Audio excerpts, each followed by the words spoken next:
When Queen Camilla stepped into the global spotlight wearing the late Queen Elizabeth II's most fiercely guarded diamonds, and Princess Catherine debuted the legendary Oriental circlet, the world did not just witness a glittering royal transition, they watched the sudden collapse of a 70-year psychological wall. Instead of mere admiration, the public's reaction to seeing these specific crowns on new royal figures was a wave of profound visual disconnect and subtle discomfort. The truth behind this collective shock is that Elizabeth II deliberately locked these powerful jewels away from the women of her own family for decades, not due to changing fashions, but to systematically quarantine the crown's ultimate symbols from the disastrous tabloid scandals that plagued her reign. By freezing this vault, she turned cold diamonds into a silent, impenetrable weapon of institutional defense. To truly understand this visceral reaction, we must look at the exact moments this transition became undeniable. In October 2023, beneath the towering ceilings and gilded chandeliers of Mansion House in London, Queen Camilla attended a state banquet wearing the Girls of Great Britain and Ireland tiara. 2 years later, in the winter of 2025, another seismic shift occurred at a Windsor Castle state banquet when Princess Catherine appeared in the Oriental circlet, an architectural masterpiece of diamond lotus flowers. For over 7 decades, these specific, towering crests of diamonds were the undisputed, exclusive signatures of the late Queen. They were the silhouettes recognized by billions across the globe, the definitive crowns that silently anchored an entire era. Yet, as the press cameras illuminated the rooms to capture these historic shifts, the public felt a strange, quiet resistance. Across social media platforms, news columns, and royal forums, thousands of observers echoed the same sentiment. It felt unexpected, and to many, deeply jarring. For a very long time, the narrative presented to the world was beautifully simple and easy to digest. We were led to believe that Queen Elizabeth II's legendary, closed-off collection was governed by the natural passage of time, standard inheritance laws, or simply the personal stylistic choices of a woman who knew exactly what suited her. We assumed that some pieces were merely too fragile, too grand, or too historically heavy for everyday royal duties, and so they remained peacefully hidden in the velvet-lined drawers of the royal archives. We were told that lowering necklines were the harmless reasons why the most spectacular pieces of the 20th century vanished from the public eye. That narrative is entirely false. The true reason Elizabeth II kept a tight, unyielding grip on the most significant royal jewels was a highly sophisticated strategy of preservation. As her reign progressed, the world rapidly modernized, and the private lives of the royal family became increasingly subjected to the relentless, unforgiving glare of the global press. The Queen recognized a critical vulnerability within her own house. She understood a harsh reality. She could not always control the personal choices, the marital breakdowns, or the public missteps of her children and extended family. The human element of the monarchy was inherently flawed, fragile, and entirely unpredictable, but she could absolutely control the symbols. By actively isolating the most recognizable and historically weighty pieces of jewelry, she created an impenetrable barrier around the core identity of the crown. She made a conscious, deliberate choice to separate the highest physical manifestations of the monarchy from the turbulent realities of her family's private lives. She drew an invisible but absolute line between the jewelry of a woman and the regalia of a sovereign. She guaranteed that when the public looked at these specific, magnificent diamonds, they did not think of heartbreak, controversy, or human failing. They thought only of unwavering stability. They saw an immaculate, perfectly preserved image of the institution itself, completely isolated from the messy, unpredictable nature of the modern world.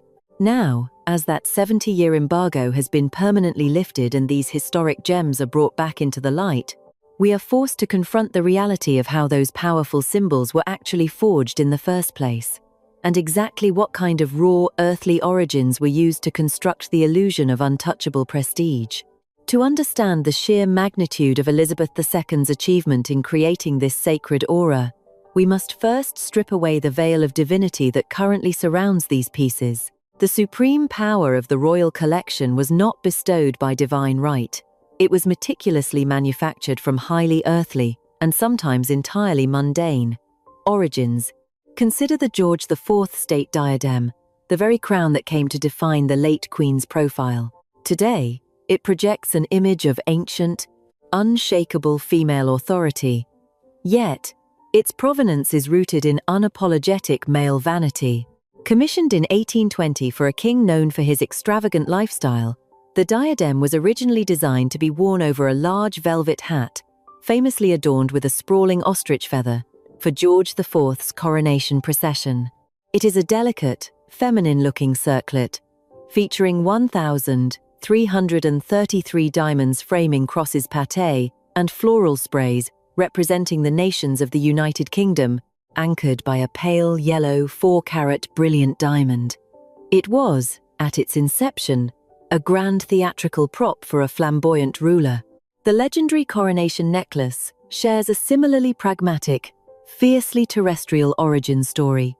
This breathtaking piece, featuring a row of 25 massive cushion-cut diamonds suspending the historic 22.48-carat Lahore diamond, is not the result of ancient royal tradition, but rather the aftermath of a bitter, prolonged family feud. When Queen Victoria ascended the throne, her uncle, the new King of Hanover, laid claim to the spectacular jewels that had belonged to their grandmother, Queen Charlotte. After decades of legal battles, the courts ruled against Victoria in 1857, forced to pack up magnificent diamonds and pearls and ship them off to Germany. The fiercely practical Victoria did not waste time mourning. She turned to the royal jewelers at Garrard and ordered them to gather obsolete ceremonial weaponry from the royal armory. The dazzling diamonds that have graced the necks of every queen at every coronation since 1858 were harvested directly from broken swords and useless military regalia. When Elizabeth II ascended the throne in 1952 at the age of 25, she inherited these items born from male extravagance and familial lawsuits. Her unparalleled genius lay in how she chose to utilize them. She took these objects of vanity and pragmatism and elevated them into something entirely untouchable. She stripped away the fussy, cluttered, layered styling favored by the Victorian and Edwardian queens, choosing instead to wear these monumental pieces with stark, uncompromising singularity. She never wore the diamond diadem to a mere evening gala or a diplomatic banquet. She reserved it strictly for the journey to and from the state opening of Parliament. It ceased to be an accessory. She transformed it into the ultimate badge of office, a physical uniform of the state. By doing so, she trained the subconscious of the global public. These are not mere diamonds, they are the architectural pillars of the monarchy. This transformation was the foundation of a protective strategy that would become crucial as her reign entered its most turbulent chapters. From the aggregated news, historical archives, and decades of persistent rumors, the 1980s and 1990s are universally recognized as an era of unprecedented media frenzy for the British monarchy. The private lives of the royal family were relentlessly exposed by a voracious global tabloid press. The marriages of her children were unraveling in real time, broadcast across front pages and primetime television. Against this chaotic backdrop, observers often wondered why masterpieces like the breathtaking Edwardian diamond chokers were never lent to the younger generation of royal women when they were at the very peak of their global influence. The official narrative often suggested that these pieces were simply victims of changing fashions, deemed too visually heavy for modern necklines. Yet, as astute fashion historians have rightly pointed out, the 1990s witnessed a massive revival of the choker trend. Diana, Princess of Wales, with her celebrated statuesque neck and unparalleled ability to carry substantial jewels, would have been the flawless canvas for these Edwardian masterpieces, but Elizabeth II understood the devastating risk of proximity. She knew that if a supreme symbol of the state had been worn by a royal daughter-in-law one evening, only to be splashed across the tabloids, next to a sensational headline detailing marital warfare the next morning, the prestige of the crown would be irreparably compromised. The majesty of the institution would be dragged into the mundane, messy reality of a celebrity divorce. To prevent this, the Queen actively used the vault as a boundary line. She was acutely aware of the fierce, unyielding human effort required to maintain the illusion of icy perfection, because the history of the vault itself is steeped in peril and sacrifice.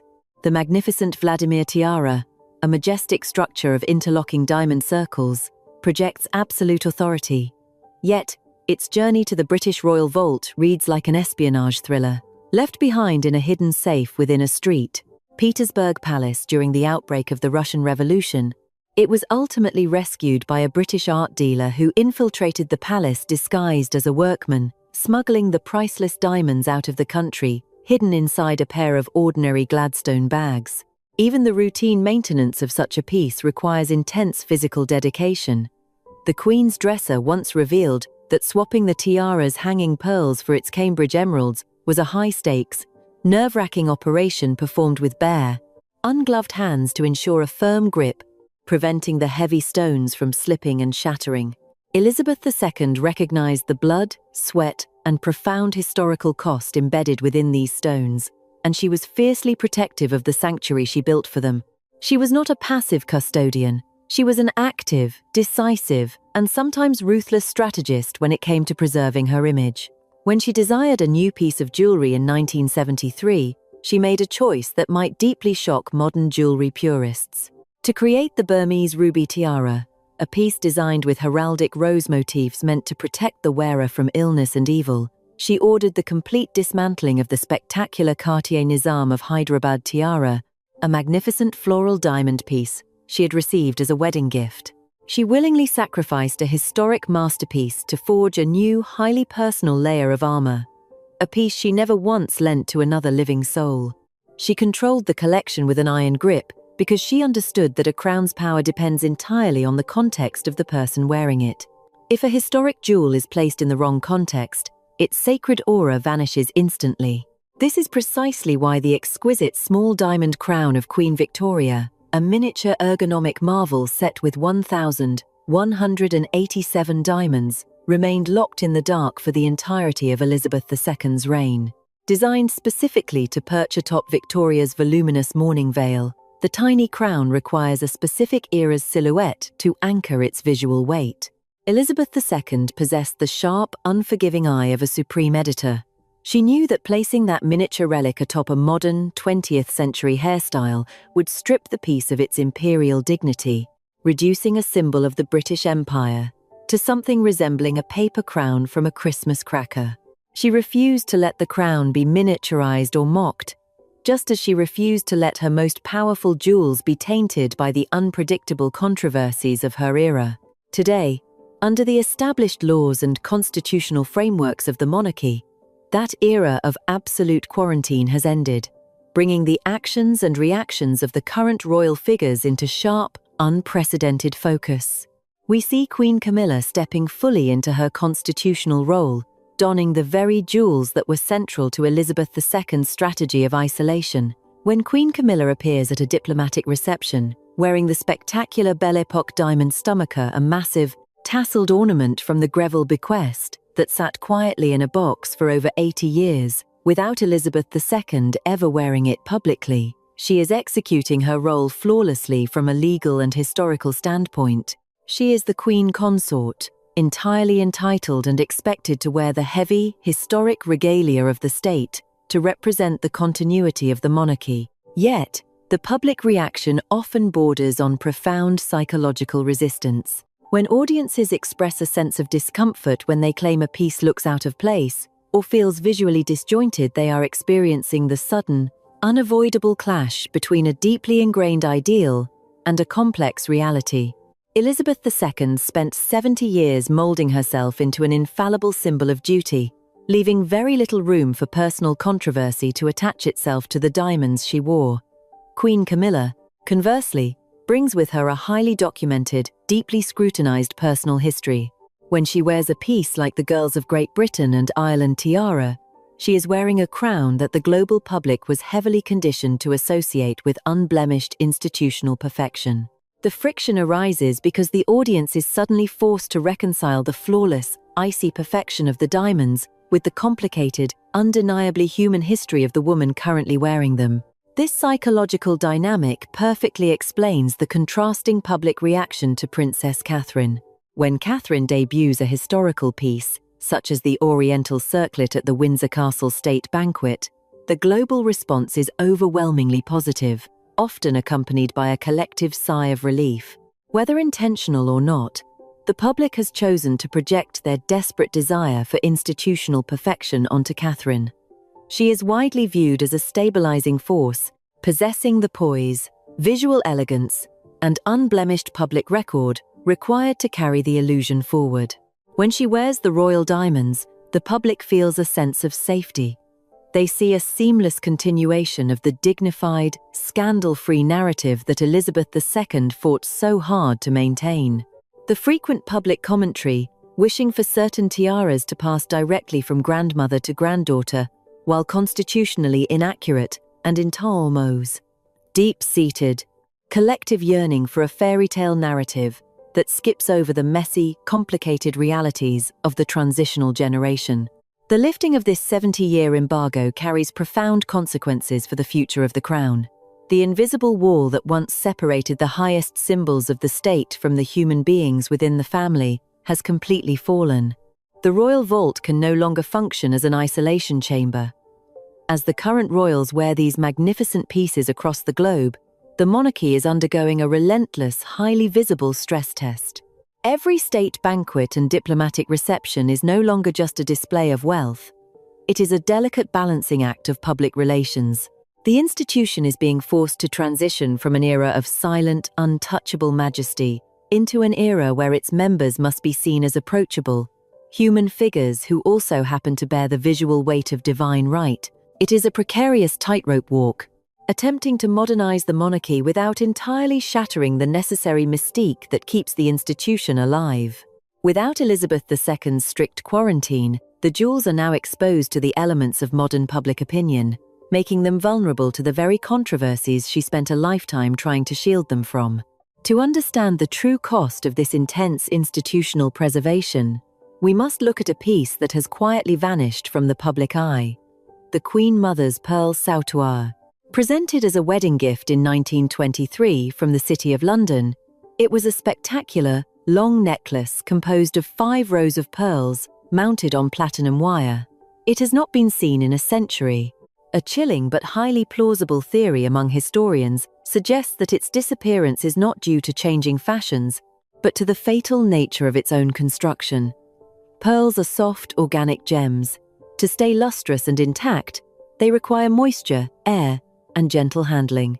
Platinum wire, conversely, is incredibly hard, cold, and unyielding. It is highly probable that after 100 years of being locked away in the dark, the constant, silent abrasion between the inflexible metal and the fragile gems simply caused the pearls to deteriorate and crumble. This vanished necklace stands as a profound, haunting metaphor for the British royal family itself. The rigid platinum wire is the unyielding institution of the monarchy, with its ancient protocols, heavy constitutional demands, and absolute rules. The fragile, organic pearls are the human beings born or married into it. When human emotion and personal frailty are locked away for too long within the unbending constraints of the crown, the relentless friction inevitably erodes the human spirit. Ultimately, when we strip away the titles, the pageantry, and the centuries of complex protocol, we are left with the undeniable nature of the materials themselves. The dazzling tiaras, the heavy diamond stomachers, and the priceless emeralds locked deep within the subterranean vaults of the Tower of London are, at their absolute core, nothing more than cold, unyielding carbon and compressed minerals. They possess no memory. They hold no intrinsic morality. They do not know who wears them, nor do they care about the scandals, the triumphs, or the tragedies of the human beings upon whose heads they rest. The supreme authority and the sacred aura of the crown are not naturally emitted from the facets of a gemstone. They are entirely constructed, assigned, and desperately maintained by the human mind. When the heavy doors of that vault swing open for a new generation, it forces us to look past the blinding sparkle and accept a much harsher, more grounded truth.